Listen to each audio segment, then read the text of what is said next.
जंगल की हर आवाज डरावनी नहीं होती, लेकिन कुछ आवाजें ऐसी होती हैं जो इंसान को हमेशा के लिए बदल देती है। घना अंधेरा और रहस्यमयी जंगल, जहां सूरज की रोशनी भी जमीन तक पहुंचने से पहले डर जाती थी।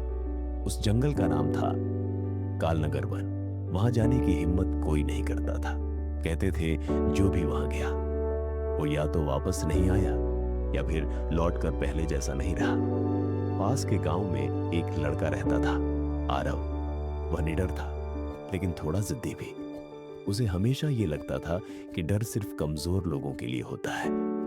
एक दिन गांव के बूढ़े बाबा ने उसे चेतावनी दी, बेटा, उस जंगल में मत जाना। वहां सिर्फ जानवर नहीं, अंधेरा भी जिंदा है। आरव हंस पड़ा, बाबा, अंधेरा भी कहीं जिंदा होता है क्या? बाबा ने गंभीर होकर कहा, जब इंसान अपने अंदर के लालच और घमंड को नहीं समझता, तब अंधेरा उसे जिंदा निकल जाता है। लेकिन आरव ने उनकी बात को नजरअंदाज कर दिया। जंगल की शुरुआत अगली सुबह आरव अकेला उस जंगल की ओर निकल पड़ा। जैसे ही उसने जंगल में कदम रखा, हवा ठंडी और भारी हो गई। पेड़ों की शाखाएं ऐसे हिल रही थी जैसे कोई फुसफुसा रहा हो। कुछ ही देर में चारों तरफ अंधेरा छा गया। अजीब सी आवाजें, खर खर ऊ खू। आरव थोड़ा घबराया, लेकिन खुद को संभालते हुए बोला, यह सब मेरा वहम है। अचानक उसे एक घायल हिरण दिखाई दिया। उसका पैर जख्मी था। हिरण ने कमजोर आवाज में कहा, कृपया मेरी मदद करो। आरव के मन में दो विचार आए, उसकी मदद करूं, इसे छोड़कर आगे बढ़ जाऊं। लेकिन वह बोला, मुझे अपना रास्ता ढूंढना है, मैं रुक नहीं सकता। वह आगे बढ़ गया।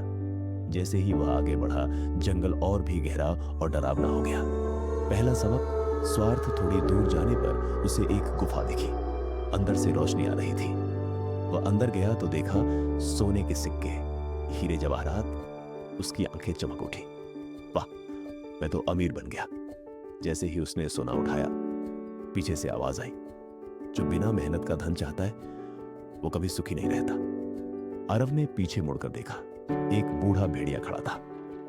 भेड़िया बोला, तुमने एक जरूरतमंद की मदद नहीं की और अब धन की लालच में फंस गए। अचानक सोना राख में बदल गया और गुफा अंधेरी हो गई। आरव डर गया और भागने लगा।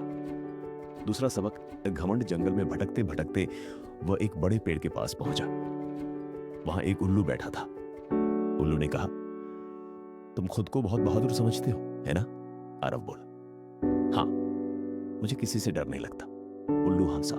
जिसे खुद पर घमंड होता है वो सच्चाई नहीं देख पाता। अचानक जमीन हिलने लगी और आरव एक गहरे गड्ढे में गिर गया। वह चिल्लाने लगा, वाह, बचाओ, कोई है। उल्लू ऊपर से बोला, अब कहां गया तुम्हारा घमंड? काफी कोशिशों के बाद वह किसी तरह बाहर निकला, लेकिन अब वह थक चुका था। तीसरा सबक, पछतावा। रात हो चुकी थी, बारिश शुरू हो गई। आरव एक पेड़ के नीचे बैठ गया। तभी वही घायल हिरण फिर से दिखा, लेकिन इस बार वह मर चुका था। आरव की आंखों में आंसू आ गए। काश मैंने इसकी मदद की होती। तभी एक रहस्यमयी आवाज गूंजी, जंगल तुम्हें वही दिखाता है जो तुमने किया है। आरव समझ गया, यह जंगल कोई साधारण जगह नहीं है, यह उसके कर्मों का आईना है। बदलाव की शुरुआत। अब आरव का दिल बदल चुका था। वह डर नहीं, बल्कि पछतावे से भर गया था। वह बोला, मुझे एक मौका और चाहिए, मैं अपनी गलती सुधारना चाहता हूं। तभी अचानक रोशनी हुई और वही हिरण जीवित होकर उसके सामने आ गया।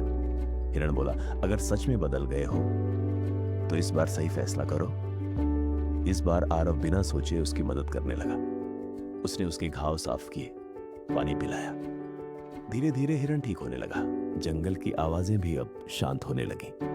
वापसी सुबह हुई और जंगल का अंधेरा धीरे धीरे हटने लगा। आरव को बाहर का रास्ता दिखने लगा। जाने से पहले उसने पीछे मुड़कर देखा, वही उल्लू और भेड़िया उसे देख रहे थे।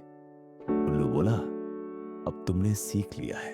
भेड़िया बोला, असल ताकत डर को जीतने में नहीं, खुद को बदलने में है। आरव चुपचाप जंगल से बाहर निकल गया। जीवन का सबसे बड़ा सबक, गांव लौटकर वह पहले जैसा नहीं था। अब वह दूसरों की मदद करता, विनम्र रहता और कभी लालच नहीं करता। एक दिन उसने गांव वालों से कहा, जंगल खतरनाक नहीं था, खतरनाक मैं खुद था। सीख, स्वार्थ इंसान को अंधेरे में ले जाता है, घमंड इंसान को गिरा देता है, और दया व विनम्रता ही असली रास्ता दिखाते हैं। कभी कभी सबसे डरावना जंगल बाहर नहीं, हमारे अंदर होता है।